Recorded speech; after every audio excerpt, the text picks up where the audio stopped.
Cut the block of cream cheese down the middle in a long diagonal, forming 2 triangles. On a serving platter, arrange the 2 triangles in a tree shape.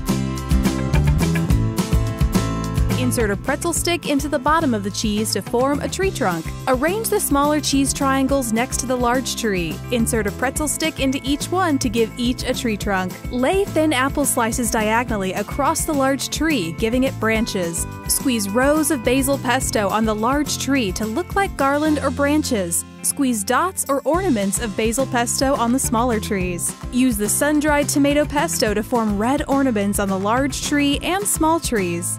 Serve your 5-minute Christmas tree appetizer with a tasty assortment of crackers, and your family and friends will take one look at your deceptively fancy eat and thank you for your Eat Right Now gift.